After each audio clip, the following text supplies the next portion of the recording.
Hello everyone. आज के class में हम लोग स्टार्ट करेंगे quadratic equations.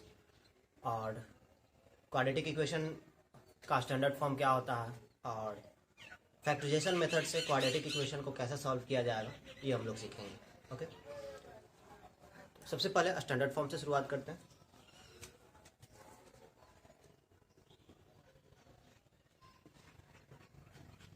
Quadratic equation in its standard form is of the form ax square plus bx plus c equal to 0, where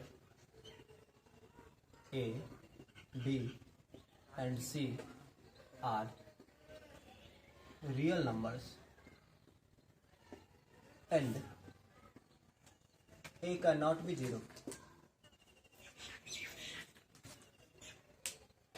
कोई equation यदि इस फॉर्म में हो x square plus b x plus c equal to 0, जहाँ पर x जो है variable है और a b c real numbers हैं और a का वैल्यू 0 नहीं होना चाहिए, तो इस तरह के इक्वेशन को क्वाड्रेटिक इक्वेशन कहा जाएगा। b और c 0 हो सकता है, उससे कोई प्रॉब्लम नहीं है, लेकिन a जो है 0 नहीं होना चाहिए। यदि a 0 हो गया तो ये टर्म 0 हो जाएगा, तब ये बचेगा bx प्लस c। या क्वाड्रेटिक इक्वेशन नहीं रहेगा, ये जो है लीनियर इक्वेशन हो जाएगा। ओके, तो ये जो स्टैंडर्ड फॉर्म है, ये जो डिफिनीशन है क्वाड्रेटिक इक्वेशन का, इस पे जो है एक्सरसाइज 4.1 का दो क्वेश्चन हम लोग करेंगे। क्वेश्चन नंबर 1 का फर्स्ट और क्वेश्चन नंबर 1 का थर्ड। ओके, क्वेश्चन नंबर 1 में कुछ इक्वेशंस दिए गए हैं, चेक करना है कि वो क्वाड्रेटिक इक्वेशन है या नहीं है। तो स्टैंडर्ड फॉर्म का यूज करेंगे, इसे जो है सॉल्व करेंगे, सिंप्लीफाई करेंगे और देखेंगे वो इस फॉर्म में आ पाता है या नहीं। क्या वो इस फॉर्म में है? यदि वो इस फॉर्म में है तो क्वाड्रेटिक इक्वेशन है, अदरवाइज क्वाड्रेटिक इक्वेशन नहीं है। तो फर्स्ट से शुरुआत करते हैं। ओके,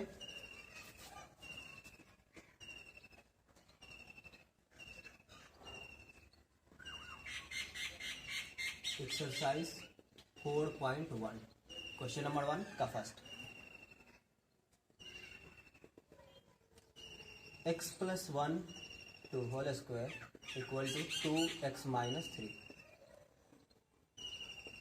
इसका स्क्वायरिंग कीजिए, x square plus 2x plus 1 मिलता है आपको, और ये 2x minus 6, 2x cancel out, x square plus 7 equal to 0। इसे आप लिख सकते हैं x square plus 0 into x plus 7 equal to 0। तो आप देख रहे हैं इस फॉर्म में है, ये b का वैल्यू 0 हो सकता है, उससे कोई प्रॉब्लम नहीं। a 0 नहीं होना चाहिए। यहाँ a का वैल्यू जो है आप देखिए, the equation is of the form x square plus b x plus c equal to 0, where a is equal to 1, b is equal to 0 and c is equal to 7. So this equation is a quadratic equation. Okay, अब second को देखते हैं, second quadratic equation है या नहीं।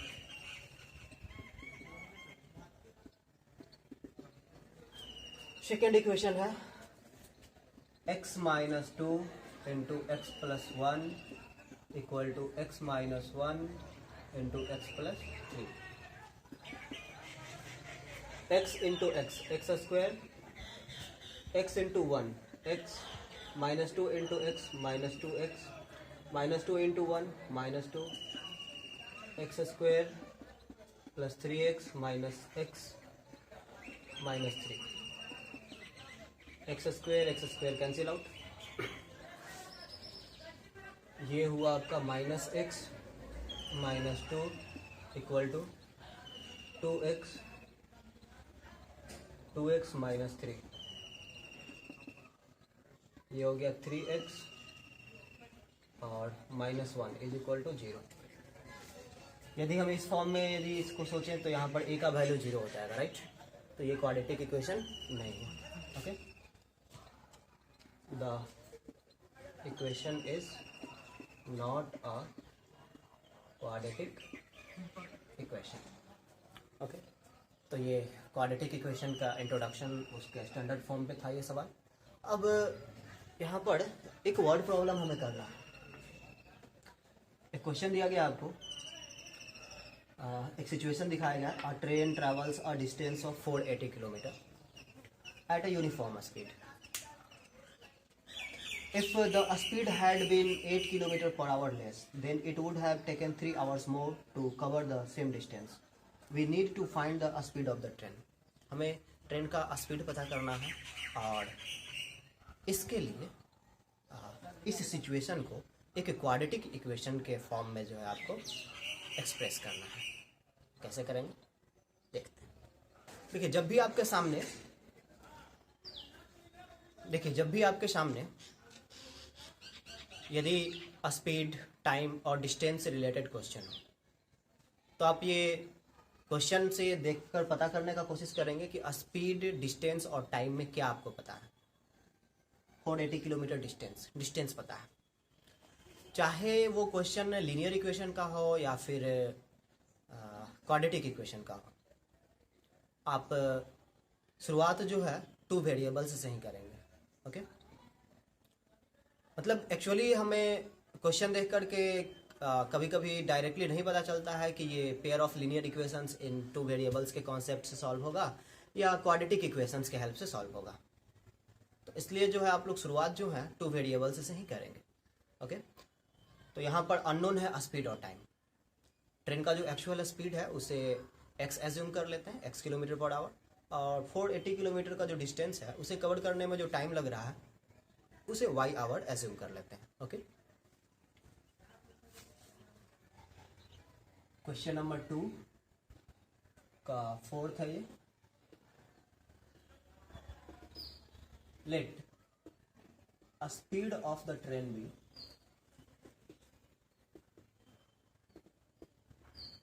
x kilometre per hour and time of journey be y hour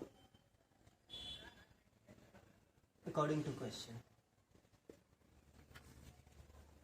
Distance है 480 kilometre, speed into time should be equal to distance,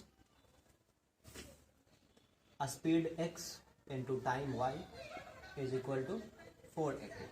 ऐसा इसलिए क्योंकि distance equals speed into time. अब देखिए, तो यहाँ x और y 2 वेरिएबल्स हैं और इनका प्रोडक्ट है, तो क्लियर है कि ये लीनियर इक्वेशन नहीं है, ये क्वाड्रेटिक इक्वेशन है। तो आप इसे अब 1 वेरिएबल में कन्वर्ट करेंगे। ठीक है, अगेन क्वेश्चन क्या कह रहा है, क्वेश्चन का एक और हिस्सा है उसे समझते हैं। If the speed had been 8 kilometre per hour less, यदि स्पीड x ना होकर के x माइनस 8 होता, then it would have taken 3 hours more, तब ये 3 घंटा ज़्यादा समय लिया होता, तब ये y आवर ना लेकर के y प्लस 3 आवर लिया होता। ओके, और तब सेम उतना ही डिस्टेंस कवर किया होता। ओके, अब इसे सॉल्व कीजिए। xy plus 3x minus 8y minus 24 equals to 0। अब ये क्वाड्रेटिक है तो 1 वेरिएबल में कन्वर्ट करना होगा और आपको x का वैल्यू कैलकुलेट करना है या y का वैल्यू कैलकुलेट करना है। क्वेश्चन कहा जा रहा है we need to find the speed of the train and we have assumed speed of the train as x kilometre per hour, यानी आपको x का वैल्यू कैलकुलेट करना है। तो y को सब्स्टिट्यूट कीजिए। यहाँ देखिए y इक्वल आप क्या लिख सकते हैं 480 अपॉन x। यहाँ से आप y का वैल्यू क्या लिख सकते हैं 480 अपॉन x। ये आप लोग सब्स्टिट्यूट कीजिए, x into 480 upon x plus 3x minus 8 into 480 upon x minus 24 equal to 0। Right, ये x कैंसिल हुआ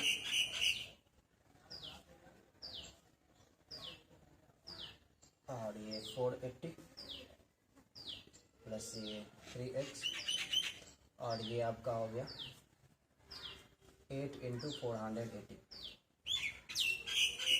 0 और ये 4 और ये 38 upon x minus 24 is equal to 0। इसे हम लोग लिख सकते हैं 3x माइनस ये हो गया 3x, ये देखिए 480 और माइनस 24। 480 से 24 को सब्ट्रैक्ट कीजिए, क्या मिलेगा आपको? 480 से यदि 20 सब्ट्रैक्ट करेंगे तो 460 और फिर 4 सब्ट्रैक्ट करेंगे 456, ये पॉजिटिव होगा। उसके बाद minus 3840 upon x is equal to 0। Denominator में यहाँ एक्स है, एक्स से हर एक टर्म को मल्टीप्लाई कर लीजिए। Multiplying each term by x, okay, multiplying each term by x we get 3x into x, 3x square 456x, और यहाँ पर आपको मिलेगा माइनस 3840 इज इक्वल टू 0। तो ये एक क्वाड्रेटिक इक्वेशन बन गया। ओके, आपको जो है इस तरीके से इस क्वेश्चन में जो है सिर्फ आपको एक क्वाड्रेटिक इक्वेशन बनाना था, और इस क्वाड्रेटिक इक्वेशन को जब आप लोग सॉल्व करेंगे तो x का वैल्यू मिलेगा, ओके, जो कि स्पीड आपको बताएगा। अब हम लोग सीखेंगे फैक्टराइजेशन मेथड के हेल्प से क्वाड्रेटिक इक्वेशन को सॉल्व करना। तो मैंने यहाँ कुछ क्वाड्रेटिक इक्वेशंस लिए हैं जिन्हें सॉल्व करना है फैक्टराइजेशन मेथड के हेल्प से। आप लोग क्वाड्रेटिक पॉलिनोमियल्स का जीरोज कैलकुलेट करना सीखे थे, तो क्वाड्रेटिक पॉलिनोमियल्स का जीरोज पता करने का जो रूल था, सेम वही रूल जो है यहाँ पर भी अप्लाई करना है। ओके, फैक्टराइज पहले करेंगे। शुरू करते हैं फर्स्ट क्वेश्चन से।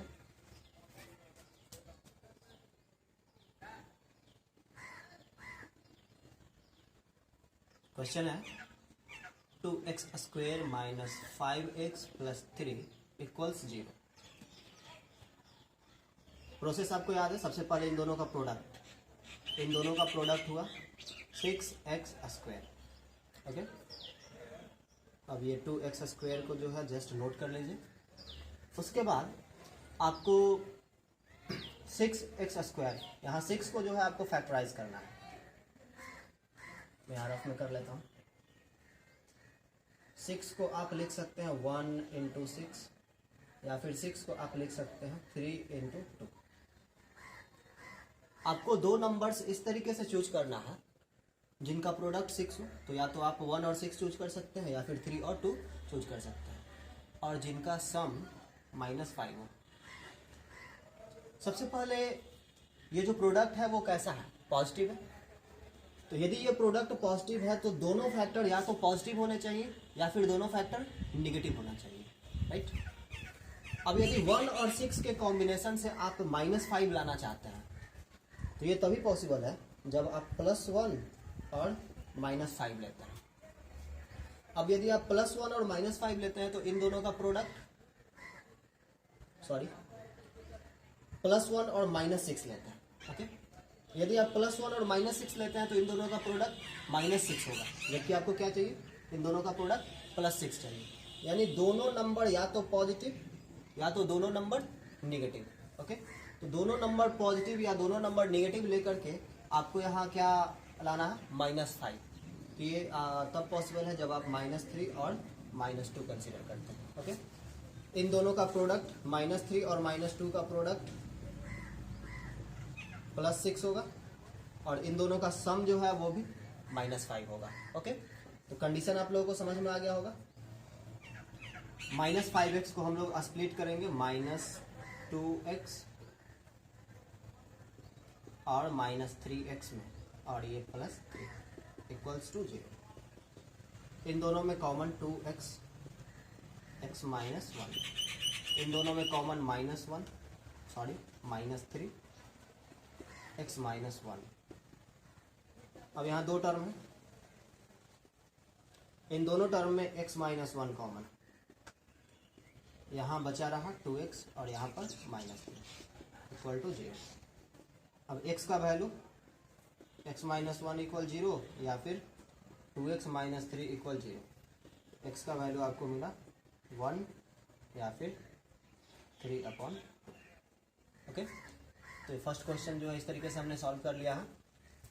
अब सेकंड क्वेश्चन पर आते हैं। सेकंड क्वेश्चन है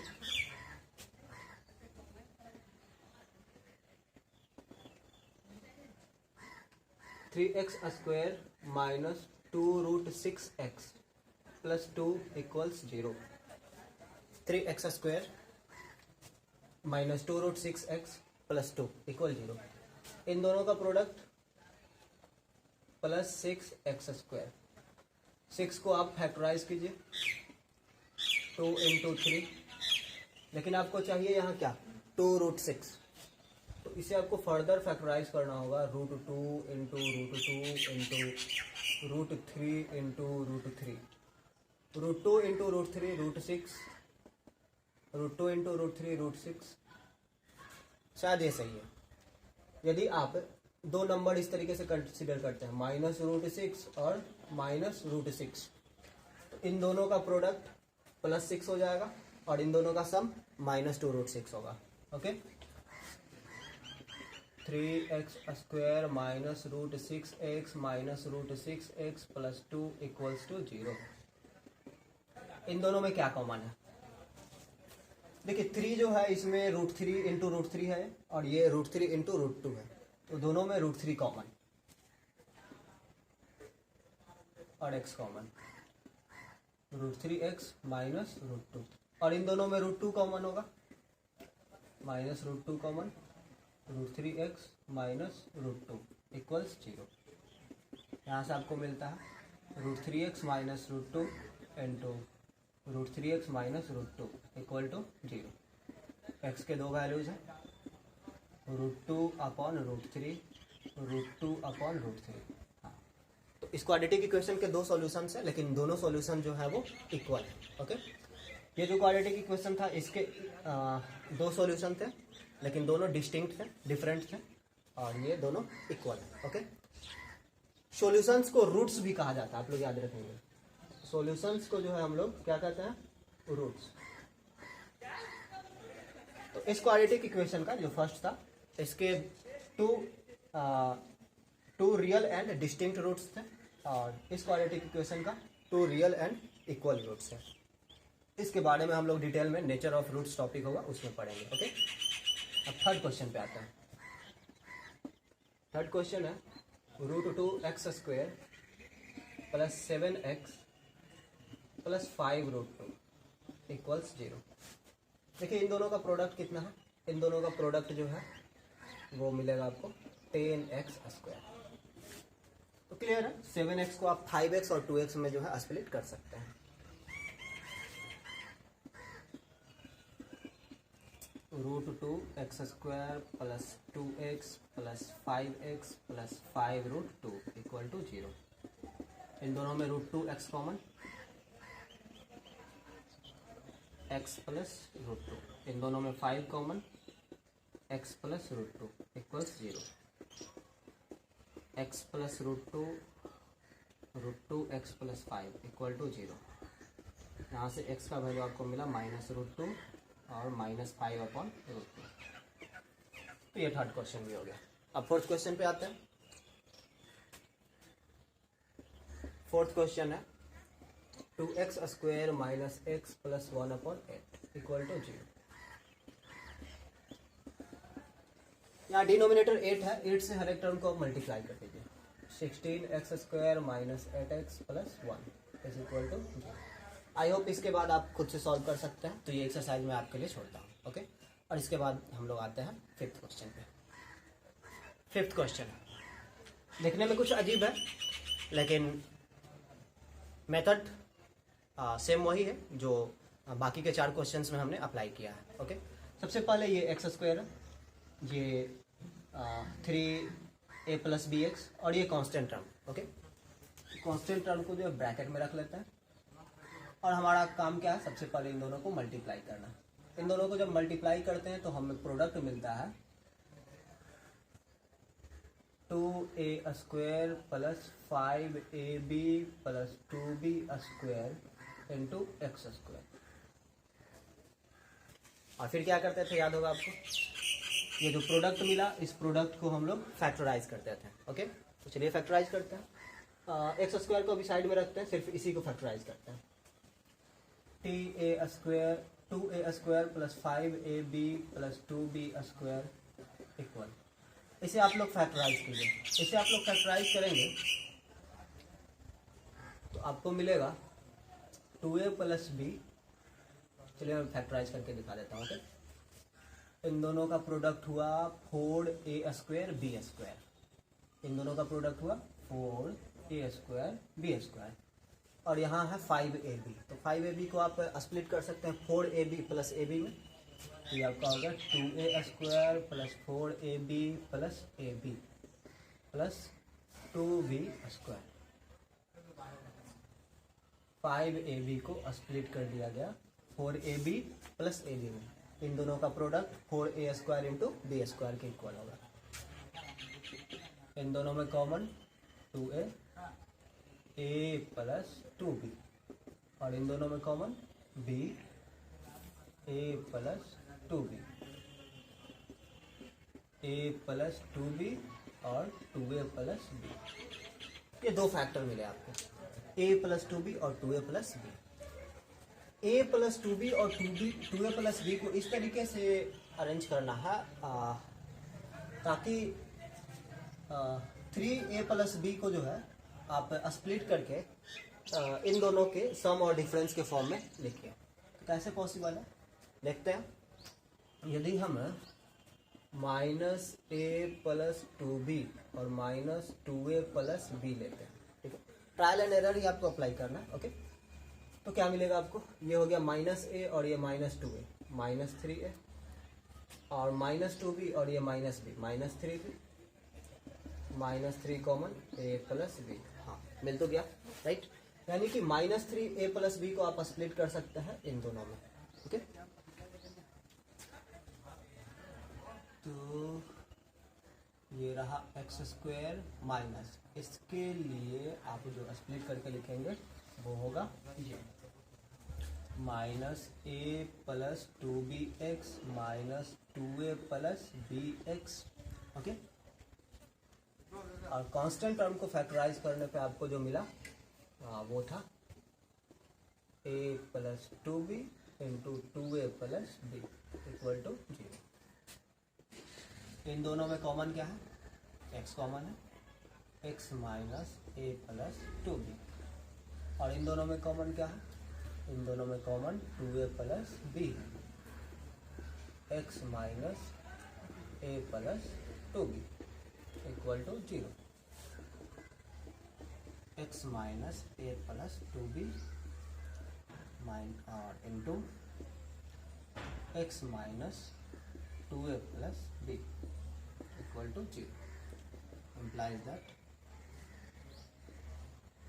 x equal to a plus 2b या फिर 2a प्लस b। तो ये इस क्वेश्चन का जो था सॉल्यूशन हुआ। तो आपने सीखा फैक्टराइजेशन मेथड के हेल्प से क्वाड्रेटिक इक्वेशंस को सॉल्व करना। अब नेक्स्ट क्लास में हम लोग जो है कंप्लीटिंग द स्क्वायर मेथड सीखेंगे।